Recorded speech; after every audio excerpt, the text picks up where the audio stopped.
So the million-dollar question: why do people get sick? What is the true cause of disease? Well, Louis Pasteur made the germ theory famous, and he made the germ theory famous probably in about the 1850s, somewhere like that. And the germ theory states that germs cause disease. Now, if the germ theory is correct, surely all we have to do is find something that will kill the germ. Have we got enough things to kill germs, ladies and gentlemen? Have you seen, it's a multi-million dollar industry, it's the pharmaceutical industry, isn't it? In fact, there are two multi-million dollar industries, actually there's three now. Number one is the junk food industry. And because of the junk food industry, people aren't working well, that's produced the pharmaceutical industry that comes along trying to fulfill what Louis Pasteur stated, that germs cause disease. But I tell you what, if germs do cause disease and we've got a multi-million dollar industry built on drugs to kill germs, why aren't people getting better? In fact, are people getting sicker? Mm-hmm. They are. Well, there's another multi-million dollar industry born out of the frustrations from people who aren't getting better from the drugs, and that is the vitamin industry. Am I right? Is it working? I would like to suggest to you that it is not working. And there's a very famous nurse called Florence Nightingale. She knew the true cause of disease, and I'll show you why in a minute. And when she read of Louis Pasteur's theory, who was a contemporary at her time, she said, this is the theory of a man of a very unstable mind. And she said, and anyone who believes it is equally unstable. Whew. Well, what did Florence Nightingale believe? Well, Florence Nightingale was born to very wealthy parents. She was educated, which was very unusual for a woman of her day, and she wanted to help people. And so at the ripe old age of about 28, she was that age before her father let her start to work in institutions for wealthy young women who were fainting because their corsets were too tight, or etc., etc. She said in her book the only time she was happy when she had parcels of food and she was going to the little villages to help the poor. Her sister Parthe loved the wealthy life, loved the parties, sewing a fine seam and painting watercolours, but Florence Nightingale said it drew no satisfaction to her. So by the time she was about 33, she'd gained a little bit of experience, well actually quite a bit of experience in the line of nursing. She was very interested in how the institutions ran, and so she put in a lot of procedures, so that was basically her role. Well, it was about 1856 and the Crimean War was happening, and the message got back to the British government that the French soldiers were being better looked after than the British soldiers. It's usually political, isn't it? And so the British government asked Florence to take 35 nurses to Sukhati, which was the port where the wounded from the Crimean War were being taken. When she got there, the conditions were appalling. The hospital was ex-army Turkish barracks. The plumbing didn't work. There was raw sewage in the corridors. The conditions were appalling, and the death rate in that hospital was 50%. You had a better chance on the battlefront than you had in that hospital. But when she came in, the doctor said, we don't need you, and you're not coming in here. They sent her to the kitchen. She went to the kitchen, it was filthy. There were huge big pots of water with a bit of rotten meat in it. There was the food.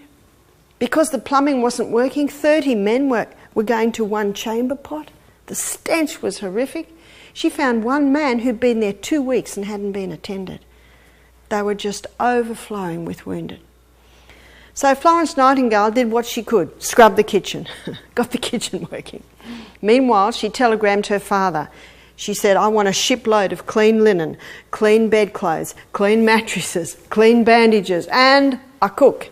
As you will see as we go through the lecture this morning, body cannot heal without nourishment. It's like asking a builder to build a house but not providing the building material. 2.5 weeks later, another shipload of wounded came in. The hospital was already at its limits, so the doctor said to Florence and her nurses, all right, you can come in. They hated her. Do you know she made them wash their hands between operations? The first thing Florence did was she got her nurses to start scrubbing and cleaning, opening the windows. She got men to assess the plumbing to see, you know, if you don't turn the tap off, you're still going to be mopping up, aren't you? Within, I think it was about October she arrived, November 1856. By 1857, I think it was about April, the death rate had gone down to 10%. Within a full 6 months, the death rate was 2%. Wow. When she went back to England, she was hailed as a heroine. When she found that was going to happen, she slipped down the back gangplank and went home. She said, "I'm not a heroine." She said, "All I did was increase the hygiene, the sanitation, and the nutrition." She knew germs don't cause disease. She said germs are the result of unhealthful conditions. She made that hospital such that there was nowhere for them to live. Their role on the planet is to clean up the place. You see that? In fact, on his deathbed, Louis Pasteur refuted his theory. This is what he said. I have about 4 books where his deathbed confession is quoted. Bernard was right. Who's Bernard? Claude Bernard was a contemporary at the time of Pasteur. Claude Bernard believed it was not germs, it was the condition of the body. And this is what Pasteur said on his deathbed. Bernard was right. The microbe is nothing. The organism is everything. And isn't that true? It is not the microbe, it's the environment. Florence Nightingale, she didn't come in with drugs to kill every microbe. She just cleaned up the environment so they weren't there anymore. Just basic common sense, isn't it? So the germ theory has been very popular, and it still is to some extent. But another theory has almost surpassed it.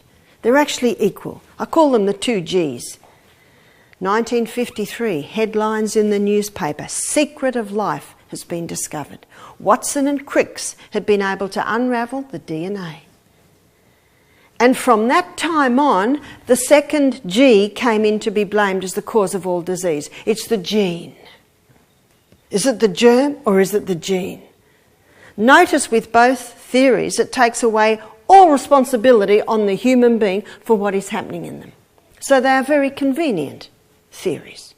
You see, if the human body was designed to heal itself, and if it's not healing itself, one must ask this. This little 3-letter word will remain here all week. And it's the law of action and reaction. It's Newton's 3rd law of motion. To every action, there is an equal and an opposite reaction. If a body is not healing when it's given certain conditions, one has to put the detective hat on and ask, why? Why is this happening and why isn't it healing? And what's the definition of insanity? To do what you've always done and expect different results.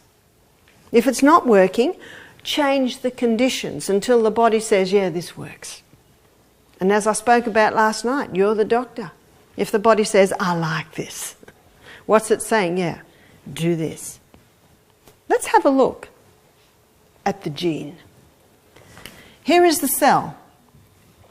And the cell must be looked at because that's what we are. We're just a bunch of cells. We have hair cells, eye cells, tissue cells, bone cells, skin cells, liver cells, kidney cells. And most of the cells are much the same, and they run much the same. Yesterday in your live blood analysis, you saw the size of the cell. 250 million red blood cells on 1 drop of blood. Now, when I'm speaking about the cell, I'm not speaking about the red blood cell because the red blood cell's a little different. It doesn't have a nucleus. You see, it's in the nucleus that the DNA is. The red blood cell is the carrier, and it's the carrier of nourishment taking it to these cells so that they've got oxygen, so they've got water, so that they have got nourishment, so the waste can be taken away. So Watson and Crick's in 1953 were able to unravel this DNA. If you pull that DNA out, it's 2 meters long. Wow. Let's have a look at the DNA unravelled. 23 chromosomes from my mother. 23 chromosomes from my father. The information is all stored up in the DNA on how to make a new body. And did you know we're constantly being remade? Our eye cells are remade every 2 to 3 days. That's why people that have eye operations, they recover very, very quickly. The next cell that recovers quick is the cells that line your gastrointestinal tract. They're remade every 3 to 5 days. Because we're not all made at once, every cell's not remade at once, I think it takes approximately about a year before we've got a new body. Let's have a look at the DNA. The outside strands are made up of polysaccharides. And polysaccharides basically means many sugars. And many sugars come from just about everything that we eat. So they're the outward strands. The inside strands are made up of amino acids, and amino acids come from the protein that we eat. The glue that glues the amino acid bands to the outside polysaccharide strands is minerals. And the food that is the highest in minerals is the vegetables. Hippocrates said, let food be your medicine and medicine be your food. He didn't know about the DNA, but he knew that we were made up from what we eat. And you can see by the very structure of the DNA, we're made up from the food that we eat. We're constantly being remade. How are we remade? Well, DNA has all the information on how to remake us. Every cell in the body has all that information, and if you were to put all that information into alphabetical language, it would fill 1,000 books with 1,000 pages and 3,000 letters on each page. That's quite phenomenal, isn't it? All the information, let's say this is a gastrointestinal tract cell, GIT cell, GIT, gastrointestinal tract cell. All the information on how to make a new gastrointestinal tract cell is in every single DNA of every single cell of the body. So all that information is there. But that gastrointestinal tract cell, it doesn't want to make a new liver cell or a new pancreatic cell. So for reasons that medicine doesn't quite understand, the information is highlighted not on how to make a new liver cell, but how to make a new gastrointestinal tract cell. So almost the liver cell information, that's veiled over. So let's look at how a new gastrointestinal tract cell is made. So all the information is in the DNA. It makes a photocopy of it, and it's called RNA. An RNA, with its photocopy of all the information on how to make a new gastrointestinal tract, comes down to the little factory where it's made, called ribosome. Ribosome is the little factory where the new cell is made. And the structure begins. Brick upon brick. What are the bricks? Amino acids. What's the glue? Minerals. Brick upon brick, all the information's there, and out pops a new gastrointestinal tract cell. What about someone with irritable bowel syndrome? Irritable bowel syndrome is irritation of the lining of the colon, small intestines. If someone has irritable bowel syndrome, why aren't they well in a year? Is that a reasonable question? If the body's constantly being remade, why aren't they well in a year? It's a reasonable question, isn't it? Let's have a look at what happens. Information from how to make a new gastrointestinal tract cell is taken down by RNA to ribosome. This person has irritable bowel syndrome, IBS. The information comes through and the new cell is made. Brick upon brick. Oh no, there's a flaw in the pattern. Mutation in the DNA, it's called. Brick upon, oh no, there's another flaw in the information. Something is wrong with the pattern. It's not being made right. Brick upon, oh no, the person is short in a basic amino acid. Maybe it's methionine. That's not made properly. Oh no, they're short in a mineral. Maybe it's magnesium. So that's not made right. And a new irritable bowel syndrome cell is made. There are a lot of health professionals today who are looking at healing from a DNA level Because if you don't get the pattern right, if you don't get the recipe right, it cannot be made. You see that? Cancer is mutations of the DNA. So the first thing we've got to do, obviously, is stop what is causing the damage or the mutations in the DNA and heal that DNA, or the body will not heal. So let's have a look now at what causes damage in DNA.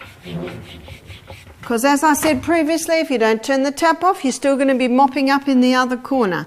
Let's have a look at what causes damage in these messages. Number one is chemicals. Chemicals are called carcinogenic. Carcinogenic means causing cancer, causing mutations in the DNA. I was reading in the Chemical Alliance magazine recently that they're finding babies that learnt to swim, or children that learned to swim as babies in chlorine pools, are having health problems because of the chemicals in the pool. Whenever they try and put fluoride in the water, huge protest comes up. Have you noticed? But they still put it in the water. You know what fluoride is? It's a byproduct from Alco, the aluminium making company. Does fluoride help with teeth? Well, fluorosis is mottled teeth. That's from too much of the fluoride. Fluoride can also damage the DNA. It can also damage brain cells. It can damage kidney cells. And the fact is, if fluoride touches the tooth, it can actually strengthen the outer coating. That's about all. How many chemicals were legal 20 years ago that are illegal today? How many are we using today, or some are using today, that will be illegal in another 10 years? Chemicals cause cancer. Chemicals cause mutation of the DNA. We don't have any say over the neighbour, but we have total say over our home. One of the best things you can do for your family is make a decision to have a chemical-free home. And as we go through these lectures, I'll show you very effective and much cheaper alternatives. Genetically modified foods. Genetically modified foods, how do they cause mutations in the DNA? Basically, that's how it created. Two DNA from two different species are spliced together. Let's give you an example. The DNA from a tomato and the DNA from an Atlantic salmon, they splice together to create a tomato that will grow in the snow, but it actually doesn't happen. There's this huge grey area of all these other things that happen that they actually don't understand. And when a human being eats genetically modified food, and that food's broken down to these simple structures, especially amino acids, the body says, "Who are you? I don't recognise you." And if there's no other amino acids, they have to use them for the building of the DNA, and that causes flaws. Causes mutations in the DNA. Eating genetically modified foods causes cancer because it actually puts into the body basic ingredients that the body does not know how to use. Number 3, excess in electromagnetic fields. You've probably heard about cows grazing under those huge big electrical towers, and they have stillborns, they have, their offspring are born with problems. We all have electromagnetic fields in our body. We're electrical people. There's a spark of electricity in every cell in our body. It's the excess that causes the problem. Some of the biggest dangers that are happening with people today is exposing their eyes, because your eyes are an extension of your brain, to the electromagnetic field excess, especially late at night. This is game stations, your computer, TV. Now we have computers and we have mobile phones and they're very, very handy, but it's the excess that the problem is. I mean, teenage suicide is just, it's so big now, it doesn't even reach the newspaper. I think it's got a lot to do with kids aren't sleeping when their brains recharge and they're having this exposure, this electromagnetic field excess. If you have a television in your room, make sure it's turned off at the point. Don't charge your iPhones, your Bluetooths in your bedroom. We spend a third of our life in that room. So be very cautious as to what's in that room when you're sleeping. Charge them in the bathroom, charge them in another room. If you have a television, turn it off. If you have an electric clock, say you're sleeping here and it's right there on the table, put it over to the other side of the table. You know, you'll reduce the electromagnetic field excess by about 3/4 just by moving it another foot away. So be very mindful of this. This is a very big thing today in our technological society. And of course, in that you've also got microwaves. There's some countries in Europe today, they're banned. When they cook food, the amino acid that breaks down from the food that's cooked in their body does not recognise. It's in a structure that it doesn't understand, so it cannot remake the DNA effectively.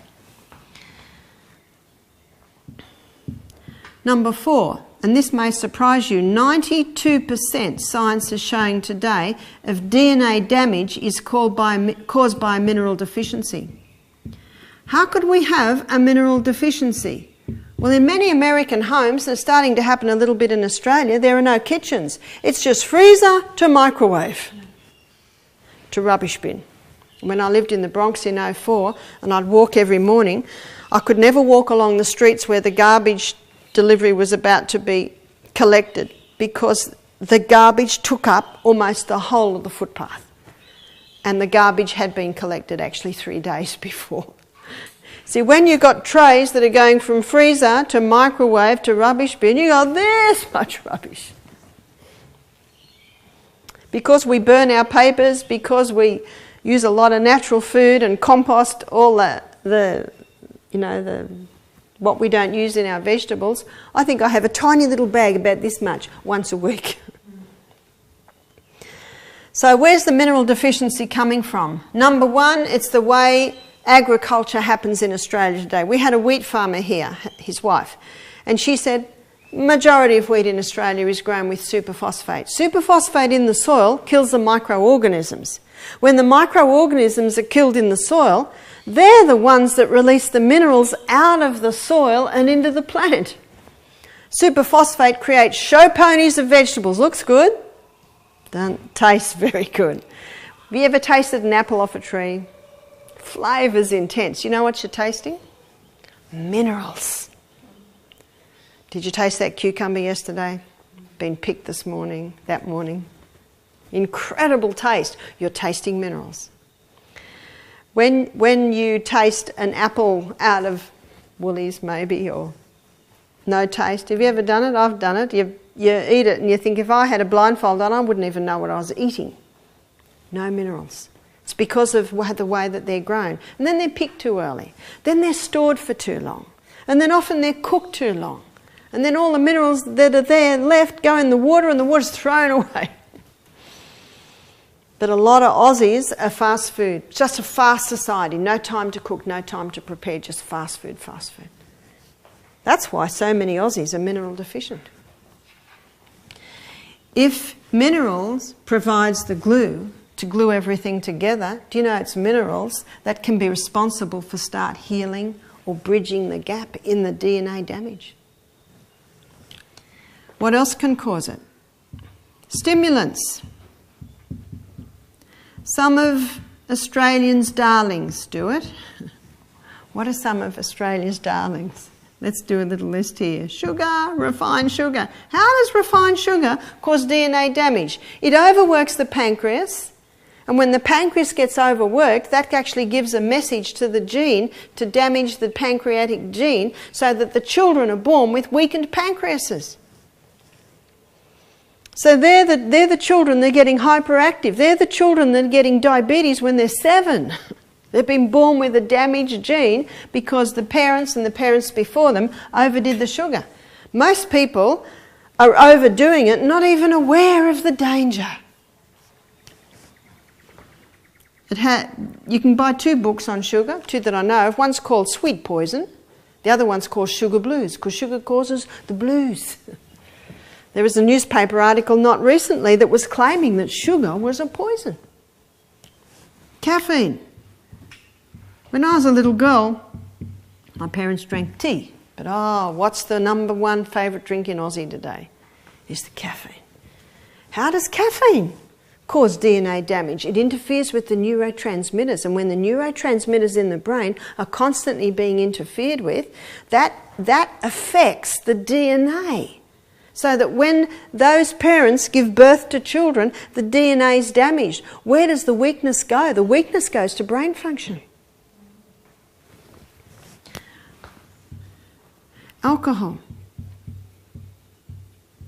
People that drink before they have birth to babies, they give a defective DNA to their babies that have a tendency to addiction to alcohol.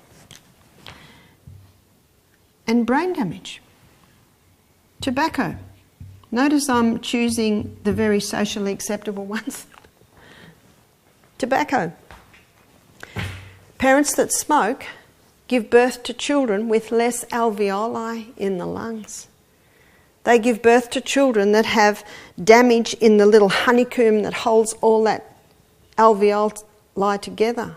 So children born to smoking parents can actually get emphysema without ever having smoked. Wow. Drugs. This is a big one today. When I was young, you could get drugs in North Sydney, in Sydney for a price. Every school has them. Even primary schools are selling marijuana now. And it affects the DNA. It affects the DNA of the person that's doing it, so they give birth to children that have defective DNAs towards it. I used to think marijuana was all right. I used to go to nursing mother meetings and say they all should be on marijuana. This is when I was 25. Because we thought it's much better than alcohol. But you know, I've seen too many casualties. My girlfriend, her two eldest children are dead now. One got drug-induced psychosis. The other one went on to heavy drugs and overdose. Scary stuff. This is more dangerous than most people realise. Number 6, fungus. When we were lazing in the creek yesterday, I think, Rebecca, you made the comment on the algae and the lichen, the relationship that they have. What happens is that the algae can take over. You see, fungus is responsible for more mutations in the plant kingdom than any other thing. Fungus can cause mutations in human beings as well. There are some creatures, I think there's a snail, and the fungus can come in and take over that snail and reproduce itself through the snail. And they know when it does, because instead of those things that come out being an inch long, they're 2 inches long and they're psychedelic technicolor. That's when they know that the fungus is now reproducing itself through the snail. David Attenborough, he's got a very interesting show on ants. And there's a colony of ants that grow fungus under the ground, and they tend it. Because the waste that it gives off, they roll up into little balls, and that's their food. But they can only have an ant tending the fungus plant for no more than half an hour. Otherwise, the fungus takes over the ant. Isn't that interesting? So fungus can cause mutations in the DNA. Let's have a look at that. Microorganisms. Microorganisms are microscopic. Microscopic meaning you can only see them under a microscope. Organisms mean that they're living things. In looking at the fungus aspect, we're also going to look at the germ theory, because they're all microorganisms. There's a very famous scientist, he's a 6 times professor, Antoine Beauchamp. He was a contemporary at the time of Pasteur. Most people have never heard of him. Why have we heard of Pasteur? Because he was a socialite and he got a lot of media attention, and everyone liked his theory because he said, you poor thing, when you get sick, it's not you, it's the germ that has jumped on you. Beauchamp was not popular because he said microorganisms, they're in every cell of the body. There are 10 times more microorganisms in the body than cells. And when the body's running well, they contribute to the proper running of the cell. But whenever cell damage happens, these microorganisms have the ability to change roles. They are able to turn into something that we call the cleanup team. A microbiologist said to me, "Oh, we call them the garbage collectors." What's their name? Their name is bacteria. That's their role on the planet. That's what they do. And the more cell damage, the more waste, the more bacteria. With the floods that happened in Queensland last year, what was the biggest concern? I said on the television, if you've got a cut or a graze, don't go in the water, because what was the water alive with? Lots of this. Why? Because there was so much cell damage. There was plant death, there was animal bird death, and they were all floating in the water. So there's a lot of bacteria. As the environment changes, the bacteria now evolves into yeast fungus. We call this the exterminators. That's their role.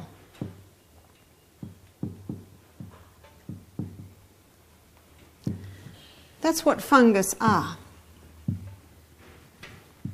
As the environment changes, the yeast and fungus, they now evolve into the undertakers. And what do undertakers do? They take away the dead things. What's their name? Mould. That's what mould's role is on the planet. And not long after the mould stage, the matter is now brought back to dust. What I have drawn for you here is the cycle of life. It's the carbon cycle. There's a basic law of science that states nothing's created and nothing's destroyed. It just changes form. These are the performers in the cycle of life. These are the players in the cycle of life. That's their role. Florence Nightingale understood this very clearly. Antoine Beauchamp understood it very clearly. And both of them, amongst with also Claude Bernard, when they heard of Pasteur's theory, they just thought, this guy's crazy. This theory defies common sense. As a gardener, I have 3 compost bins. Why do I have 3? One I'm adding to, one is sitting, and one I'm taking from. What's happening in the one that I'm adding to? I'm putting all my breakdown from my food in there. And the little microorganisms that were once part of building up carrot, now that the damage has happened in death of the carrot, now it starts to break down the carrot. The one that's sitting, I'm letting these microorganisms do their job. But in my garden, I had help. It's called worms. And then the compost bin I'm taking from, I put the fork into it one day, it all breaks apart like beautiful dirt. All the matter has now been brought back to dust. Then I put that dust into my garden. What sort of a garden have I got when I have got compost in my garden? Amazing. People used to say to me, why doesn't anything eat your cabbages? I said, I don't know. Nothing does. And there are little moths everywhere. Do you know a healthy, strong plant, body, nothing eats it. Have you noticed? What you see in the garden is what you'll see in human beings. One time, Antoine Beauchamp took a dead cat, wrapped it up in an airtight container and let it sit for 4 months. After 4 months, he came back, opened it, airtight container. What did he find? Dust, maybe a few bones. Takes a bit longer. What brought cat back to dust? The microorganisms that were part of living, running cat upon cell damage, and death is the ultimate cell damage, took their suit of clothes off, so to speak, put their rubber gloves and apron on and became the clean-up team. Evolved into the exterminators, down to the undertakers. So by the time Antoine Beauchamp opened his container, it was just dust. With great excitement, he took the dust, put it under his microscope. What did he see? In the dust, it was alive with microorganisms. They'd finished their role. Now they were waiting for their next role. You know, there's no waste in nature. If something dies, does it stay there? No, it all breaks down and goes back into dust. What does the preacher say at the funeral? Ashes to ashes, dust to dust. He's referring to what's going to happen to that dead body in the coffin. It's going to come back to dust. Do you know what this means, ladies and gentlemen? The microorganisms that were part of running ancestors of ours are still here. Nothing's created and nothing's destroyed. So when I put my compost, that is now totally back to dust, earth, and I put it in my garden, what am I doing? Let's have a look. Here's plant. Here are the roots of plant. I put my compost in. What am I putting into the garden? I'm putting probably millions of microorganisms. Now they play another role. Now they break down the heavy metals and the minerals in the soil and make them available for the roots of the plant. But not only that, they protect the plant from harmful pathogens. And the plant loves those microorganisms. The plant knows the health of the plant is dependent on them. So 50% of the fuel that the plant makes from photosynthesis, it sends back down to feed those microorganisms.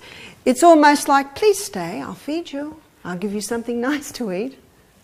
Beautiful illustration of giving and receiving. That's why organically grown fruit and vegetables has a far higher nutrient content because of the microorganisms in the soil that break down the minerals and the heavy metals in the soil and make them available for the roots of the plant. So my cabbages, my cauliflower was so high in nutrients because of the microorganisms that were in my soil, nothing ate my plants.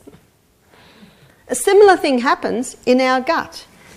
In our gut, in our small intestine, it's lined with little things that look just like the roots of a plant. And do you know they play a similar role to the roots of a plant? They're called villi. And instead of a green blood network going over it, as in the roots, it's red. Last night we talked about how similar chlorophyll is to human blood. In the gastrointestinal tract, this is where the food comes down, there are little microorganisms. Did you know that the microorganisms in our gut, they're the largest amount of microorganisms in the whole of the body? Here they are. Their name is, the most common are Lactobacillus acidophilus and Bifidobacterium. I was giving a lecture in Fiji and they started laughing. They said, "Can you speak English?"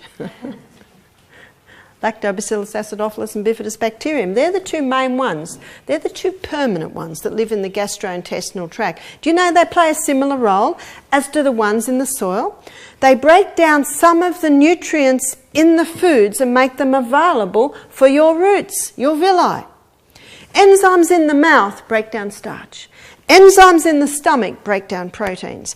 Enzymes in the small intestine break down the final breakdown of starch, protein and fat. So what do the Lactobacillus acidophilus Bifidobacterium do?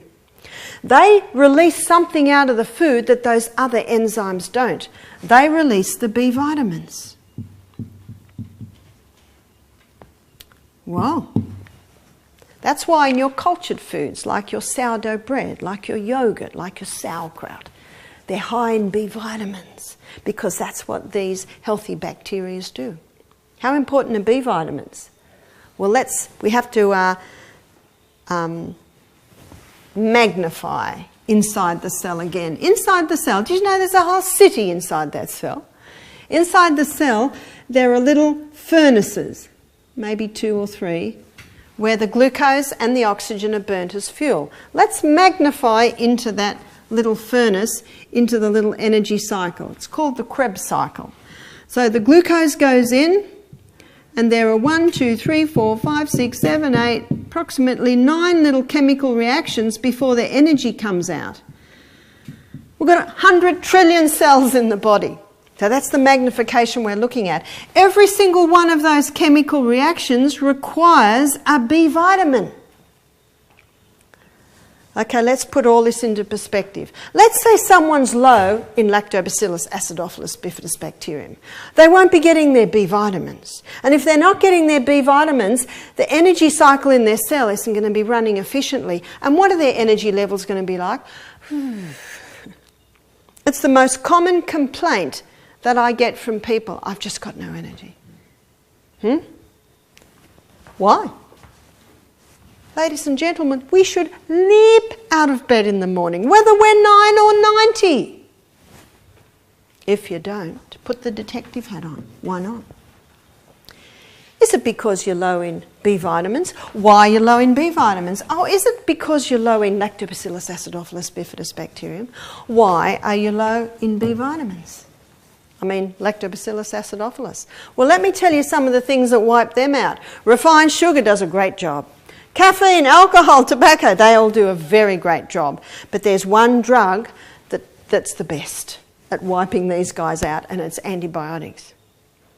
One lady said to me, oh, well, I get a tick for all that.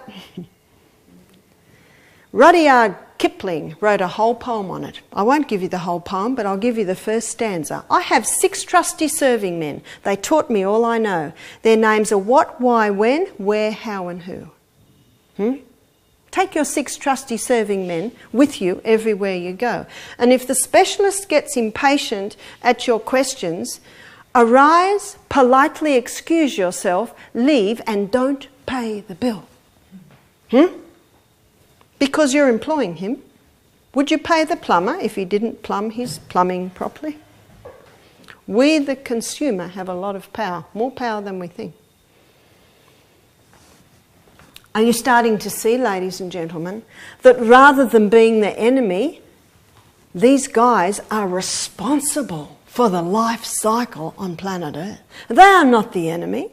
And if this guy's out of control, the detective hat has to be put on. Why are they out of control? No wonder Florence Nightingale said that Louis Pasteur's theory was the theory of a man of a very unstable mind. She had a remarkable effect in that hospital about 80 years before antibiotics were discovered.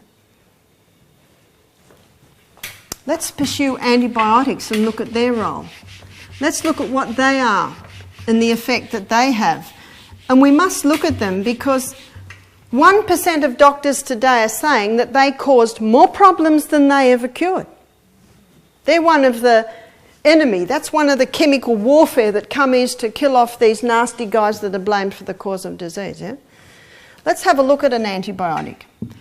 Anti, what does that mean? Against. Biotic, what does biotic mean? Life.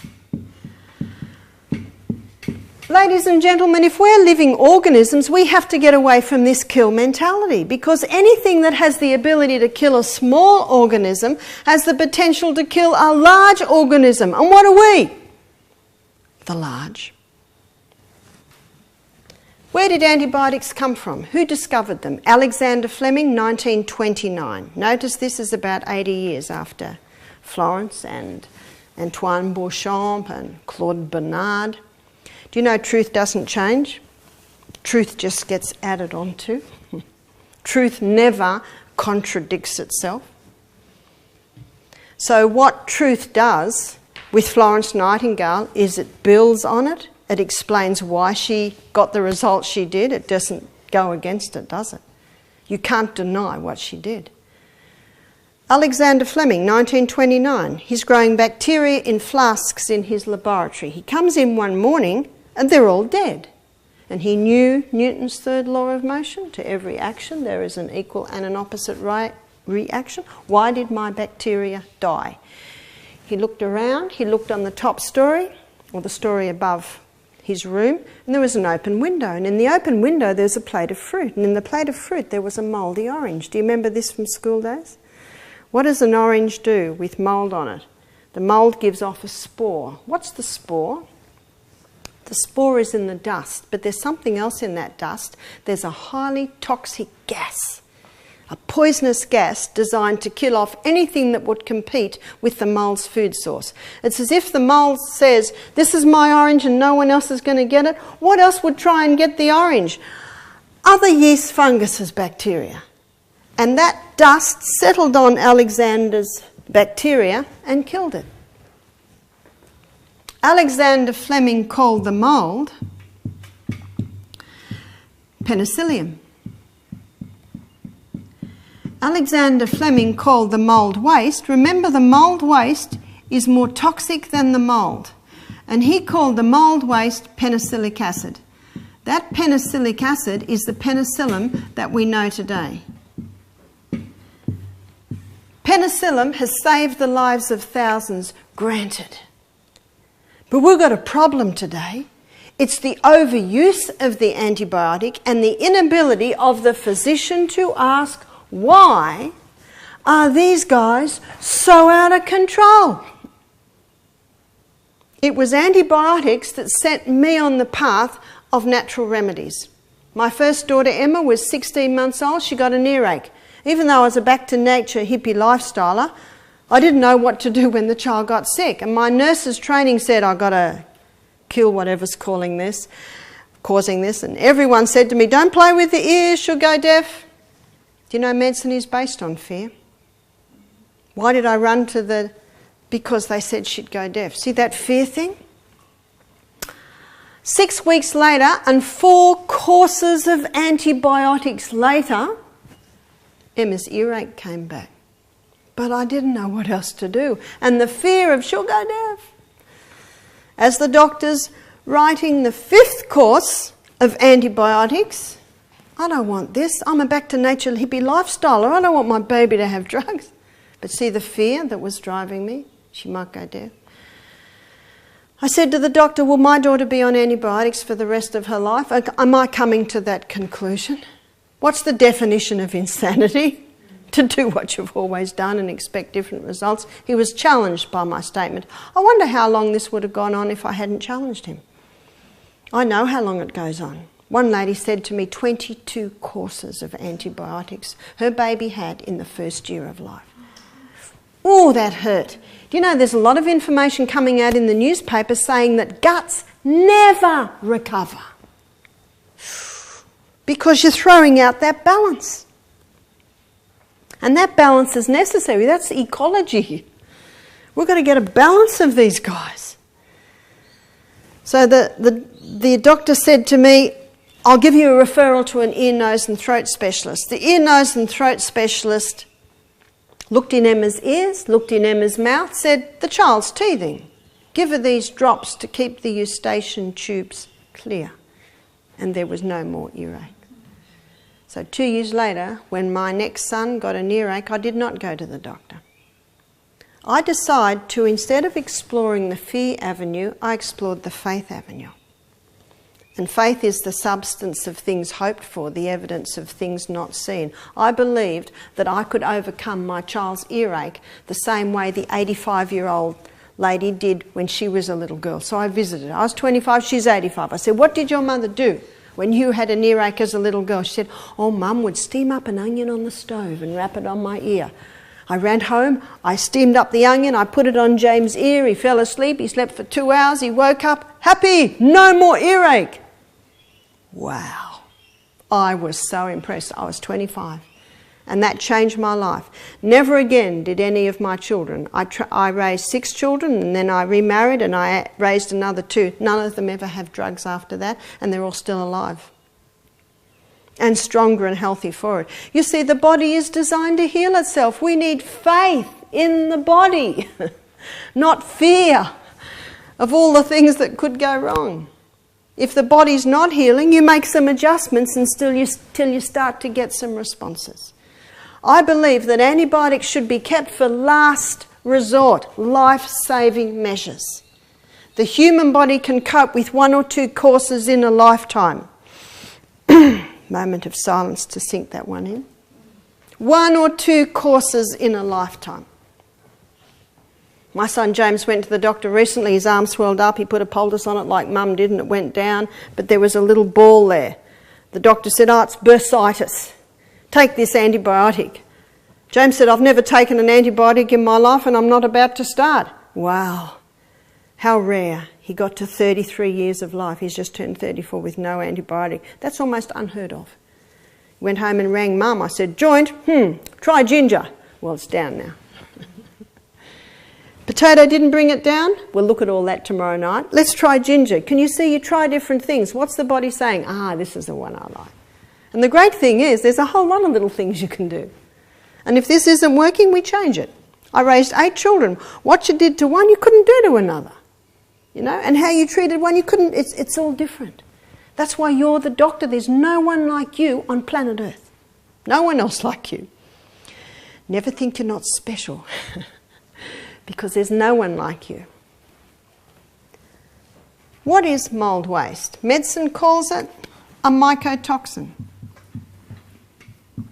If you want to look up mould in a medical dictionary, look up myco. Not myo. Myo is muscle. Myco. I said to one 4th year med student that came here, I said, have you studied mycology? What's mycology? Mycology is the study of fungus. 4th year med student, on the wards. Nope. Hasn't studied mycology. Medicine has blinkers on. All they look at is that. But by the way, when someone takes an antibiotic, what do they usually get the next week? Thrush, yeah? Because what have they just put into their body? A mould waste. Do you remember I said to you about 1% of doctors today are claiming that antibiotics have caused more problems than they ever cured? And I'm referring to cancer. I have a myriad of books here showing the link between cancer and fungus. This one's called Cancer is a Fungus by Dr. Tullio Simoncini, Italian oncologist that was having phenomenal results with cancer until they took all his qualifications away. Do you know why the pharmaceutical companies hate him? Because he's using something that can't be painted. It's called sodium bicarb. This one's Professor Constantini. He was former head, there's a picture of him. He was former head of the World Health Organization Department of Mycology. What's the Department of Mycology? Studies fungus. After 20 years of independent research, he wanted to publish his books, and the World Health Organization said, we're not going to publish those books, because if medicine acknowledges the fungal link with disease, with cancer, they also have to acknowledge is one of their most popular drugs is actually contributing to it. But what I'd like to just flick through at the back here is I want to show you how much medical research he quotes. There's the index. There are 16 quoted researchers on that page. Wow, he knows his stuff. We've also got another book called The Germ That Causes Cancer by Doug Kaufman, and he works with a Dr. Holland. He does a great job at looking at history and the role of fungus and the researchers that showed the fungus link with disease, even cancer. And over 100 years ago, 112 years ago to be precise, medicine and science agreed that cancer was a fungus. Well, here we have another book called Clinical Mycology. What's mycology? Study of fungus. I just want to read you some of the chapters written by 3 doctors. It says here, fungal disease of bone and joint, fungal disease of the cardiovascular system, fungal meningitis, fungal causing mass lesions of the central nervous system, dermatology, ear, nose and throat, gastrointestinal tract, genitourinary, ophthalmology, respiratory. That covers every single part of the human body. This is a medical textbook showing the fungal link with all disease. Dr. Holland, he was asked, are you saying fungus causes most diseases? He said, no, all diseases. Well, you see, to date, they have documented 1.5 million different yeasts, molds and funguses, and they all give off, some of them 2 or 3 different mould wastes. 1,000 of them are well known to cause disease in human beings. Someone else who's a recent day guy, he's only about 45, this is Dr. Robert Young. And in his book, he showed, very interesting chapter, the lost chapter in the history of biology. What's the lost chapter? It's the role of yeast and fungus. And he quotes some scientific greats who proved this to be true. One was Virginia Livingston Wheeler, Claude Bernard that Pasteur quoted, Gaston Naessens. He also gives information on Antoine Beauchamp, which is very difficult to get any information on him. Interesting books. You're looking at about $2,000 worth of books there. A lot of them out of print, a lot of them hard to get, but there is one you can get in Australia, and it's called the China Study. You may have heard it, called the most comprehensive study on nutrition ever conducted. We'll be showing you a DVD later in the week that interviews Colin Campbell. And I encourage everyone to read the first chapter while you're here. It's a summary of the whole book. But he grew up on a dairy farm, ate a lot of meat, became a doctor, went into research, became a doctor vet, went into research, and he was asked to go to the Philippines where children were dying of liver cancer between 8 and 10 years of age. He had a look and he found the one common denominator was peanut butter. Peanut grows a mould called aspergillus that gives off a mould waste called aflatoxin. And aflatoxin is probably the most carcinogenic substance ever to be tested. This explains why peanuts are banned in Australian schools, aren't they? It's because of the aflatoxin. It's not the peanut, it's the mould waste. You see, 78% of Aussies live in the city, so their food is grown in the country, and it is in storage that the problem arises. You get a cold, frosty morning and a hot, sunny day. What's building up in those silos is moisture, which is actually fruitful ground for these guys to develop. So he found in the Philippines it was the peanut butter. Every jar of peanut butter he tested had aflatoxin. He presumed that the poorer children would be dying and the wealthy children would be living, but the opposite was true. The wealthy children were dying and the poorer children were living, and the only difference was what they were eating. The poorer children were eating the native diet, which was lots of greens, seaweeds, lots of vegetables, a little bit of fish, soy. The wealthy children were eating what Time magazine, they called it the meat-sweet diet. Lots of meat, lots of dairy, lots of sugar, lots of refined. And those children were dying. This confronted Colin Campbell because in med school he was taught, you want protein, you eat meat. You want calcium, you drink milk. You know, and that's what these children were drinking a lot of, but they were dying. He was so confronted by this, he was challenged. And the Philippine doctor working with him started laughing. He said, "Oh no, it's against everything we're taught." About that time he was reading an American medical journal. And his attention was taken to a study done on liver cancer, which is what he was looking at in the Philippines. An Indian doctor had done a research on 20 rats. Why do they do research on rats? Because their gastrointestinal tract's very similar to humans. And this may horrify you, but rat milk's the closest milk to human milk. But then we're not going to milk rats. Goats will do. But that's why they do research on rats, because they're very similar to humans and they only live 2 years. So they can see what would happen to a rat in 2 years would happen to a human in 70. So what this Indian doctor did, he injected every single one of these 20 rats with aflatoxin because it causes liver cancer. 10 of the rats, he gave a 20% animal protein diet. That's like meat and dairy every meal. The other 10 rats, he gave a 5% animal protein diet. That would be like meat a couple of times a week, dairy a couple of times. After 2 years, every rat on the 20% animal protein diet was dead or dying from liver cancer. After 2 years, the rats on the 5% animal protein diet had no cancer at all, had nice healthy coats. Now this confirmed what Colin Campbell was finding in the Philippines, but it's actually not what he wanted to hear, so he closed the book. Years later, he did his own research. Never in research do you get 100% versus 0%.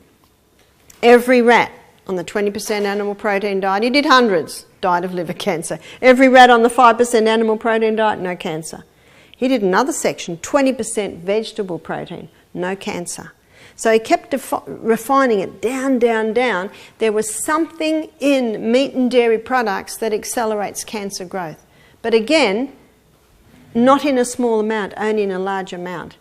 And he showed without doubt that it was this mould waste that was causing the cancers, but he was also looking at what fed it or what stopped it. He said we could switch cancer on and off like a switch. Some of the rats he gave 20% animal protein diet for a year. Liver cancer getting out of control, turned the switch off by stopping the animal protein. The liver cancer went away. And he reversed it. 1 year on the vegetable protein, no cancer. Gave the 20% animal protein, cancers came. He said it was just so clear. Not a popular study. What would happen to our meat industry in Australia if that was got out? You see that? So what Louis Pasteur said on his deathbed was absolutely right. It is not the microbe. They're everywhere. They're in the air we breathe. There are more in our body than you would ever believe. There's more in our mouth than people on planet Earth. And they're an important part of the life cycle on planet Earth. The only time the problem arises when ecology is thrown out. The good guys are killed off and then the bad guys get out of control. That's why your oil pulling is such an effective and yet simple pull in bringing back the balance. The simple oil pulling in the morning. So let's round this up. Let's have a look at the two theories. I hope I've totally destroyed them both for you because they are both fear theories. How many people believe that they're sick because of their genes? But what is true is that genetics loads the gun, but it's lifestyle that pulls the trigger. Important point. We all have loaded guns in some area or another, but loaded guns are useless unless you pull the trigger. Many people today are sick because of the environment that they're living in. We'll be showing you a DVD on Wednesday night called Is Your House Killing You? We spend a third of our life in bed. How many people are breathing in mould from an old pillow, from an old quilt, from an old mattress? I stayed at a lady's place in Queensland and I was doing meetings in that area and I was staying in a little granny flat. I was very pleased with it. It was all sunny and airy and I was glad there was no carpet. Can you imagine what lives in most carpets? I love mats. You can take that mat out, you can put it in the sun, you can whack it, you can clean underneath.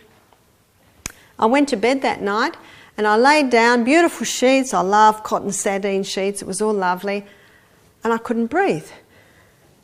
And I was tired, so I thought, this is silly. Turned around, I was very stuffy. So I finally got up, took the pillowcase off, and the pillows were dark yellow. And I put my nose up near the pillow. Whoa, they were feather. You know what feathers do? When you sweat in the night, the moisture goes into the feathers. And then the feathers all stick together, and I'm talking about sometimes over months, and all that sticking together, what do you think these little guys start doing? Wonderful ground for them to live in and start manifesting themselves. And the fumes they give off are toxic. Remember, the fumes they give off, the mould waste is more toxic than the mould. How many people are breathing that every night? Your pillows should be aired often. I notice when you buy pillows today, do you notice there's a date on them? They stamp a date. In other words, you really should throw them. So be careful of your pillows. Be careful of your quilts. I love feather quilts. How many people wash their feather quilts? Twice a year. Tell you what, they'll be twice as warm. So just remember, when you sleep every night, you give off a lot of moisture. And what does fungus love to live in? It loves the moisture, it loves the dirt, it loves the dark. That's why when we came here, we chopped down all those trees to get the sun and the air in here. I'm a greenie, I love trees, but have them over there a little bit. Don't let them interfere with the fresh air and the sun getting into your house. That's why that is quite a big one, and I spend a bit of time on that.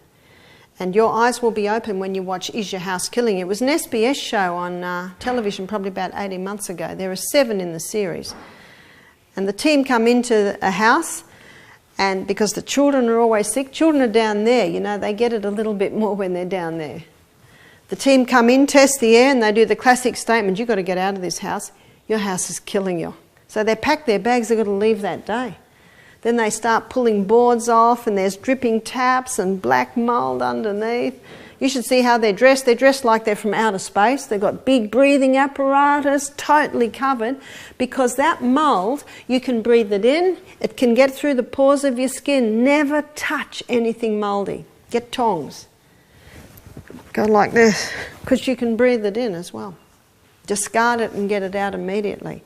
You know, Florence Nightingale knew what she's doing. That's all she did. She cleaned up the house. She just cleaned up the house. Dr. Peter Dingle, he's the guy that does the show. He's got a book too we've got in our bookcase called Is Your Home Making You Sick? His series is Your House Killing You? He said, people don't know how to clean. He said, when you vacuum, you shouldn't be going, you know, vacuum the carpet. It shouldn't be like this. It should be zzz. The slower you go, the deeper it gets. So this one is an important one and found in many, many little areas.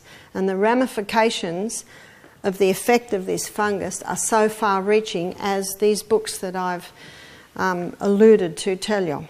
But please feel free to access the books and have a look and check out what you've been hearing today. We don't need to worry about genes. They load the gun, but it's lifestyle that pulls the trigger. We don't need to worry about the germ, because in the right environment, they're not a problem.